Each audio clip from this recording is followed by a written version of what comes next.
¿Qué tal? Su amigo Gabriel Gabay. Todos los grandes varones de la palabra tenían efectivamente primero a- al Señor, al Eterno, como su guía y un gran deseo de complacerlo.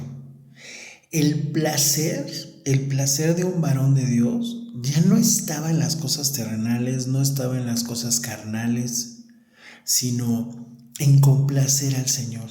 Y para que nosotros estemos realizando eso y sigamos creciendo en Él, debemos de aplicar nuestra conciencia, de ser conscientes, de ser conscientes, de tomar esa decisión de decir, sí es cierto, hay cosas que me atraen, hay cosas que me causan placer de vista, de alimento, de lo que sea. Pero yo decido ya, amado Padre, que yo te quiero seguir a ti, o sea, que yo quiero tener ese gozo de gozarme en tu palabra, ese gozo de gozarme de leer tu palabra y al leerla adorarte, cantarte, darte las gracias. Fíjense que los sabios de Israel nos enseñan y lo enseñaba también obviamente como judío, como fariseo. Después de fariseo quiere decir erudito, o sea que siempre fue un erudito. Pablo, hebreo de hebreos, judío de la tribu de Benjamín, seguidor del Mesías. Él confirmaba todo lo que se le enseña de la Torá a los rabinos. Agradece siempre, agradece en toda circunstancia. Por eso él decía, si yo tengo poco o nada, me siento agradecido. Cuando tengo mucho también me siento agradecido. Porque es una toma de decisión, mis amados. Es una toma de decisión.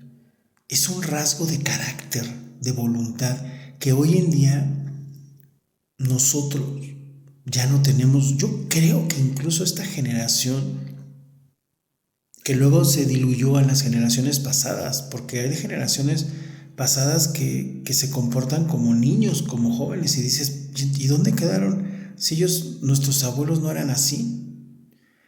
Pero yo creo que aquellos que nacimos en los 60s, todavía se nos enseñaron esos pasos de valores del esfuerzo, del trabajo, se nos dio una embarrada, por así decir, de la fe de Jesús.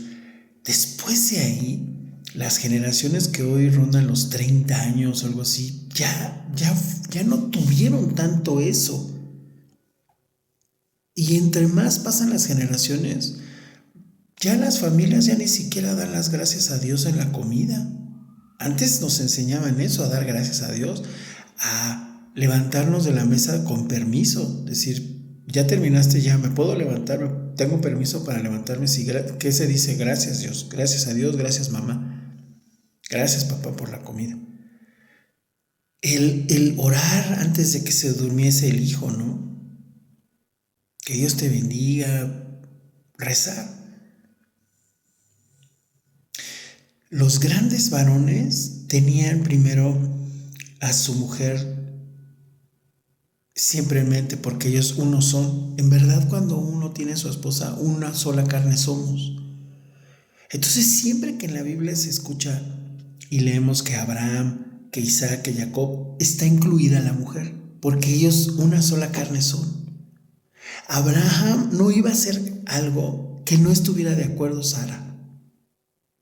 Al mismo caso de Rebeca con Isaac y el mismo caso de Jacob con Raquel.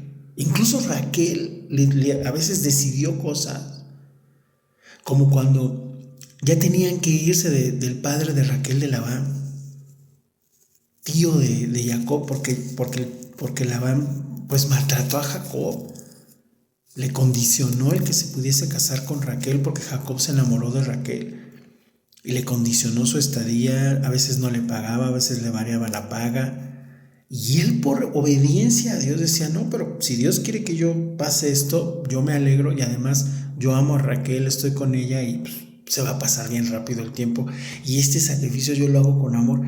los sacrificios que hacen los varones de Dios son unos sacrificios de amor de verdad, ¿eh? No es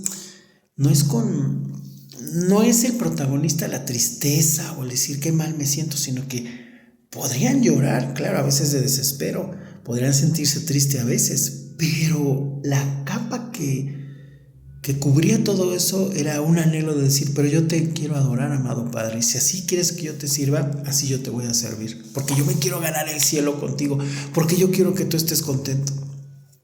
Por eso José el soñador, cuando la esposa de Faraón se le insinuaba y todo, él dicen los sabios que él dijo, bueno, lo dice la palabra, pero más se nos especifica que él dijo, pues ¿cómo crees, señora? ¿Cómo cree que yo si lo que yo estoy es purificándome? Porque qué tal si el Señor me quiere usar para hacer yo un corbán, un sacrificio que me pida Dios para Él, para servirle, pues ya no lo voy a poder hacer porque ya me contaminé con usted. Pues por eso se enojó mucho la esposa, dijo, dijo la esposa, soy inmunda, soy una sucia. No quiso decir eso José, pero José decía las cosas era muy claridoso, como decimos en México. Y entonces por eso inventa que José quiso abusar de ella, pero pues no es cierto, ¿no? Y José era varón, porque como hemos dicho, pues si no hubiera sido tentación.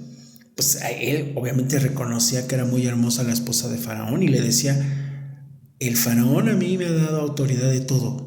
Puedo, ¿cómo se dirá? Puedo hacer uso de todo lo que hay en el reino, excepto de su esposa, por así decirlo, ¿no? Y ella decía, no, pues ¿qué importa? No, porque no me voy a contaminar, señora, ¿no?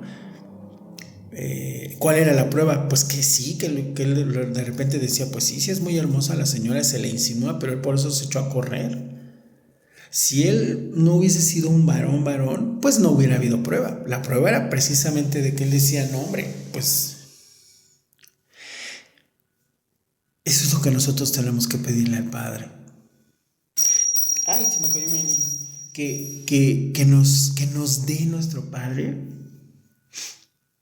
ese amor para servirle. Que no nos importe nadie más, que ni nada ni nadie más que nuestra familia, nuestra esposa.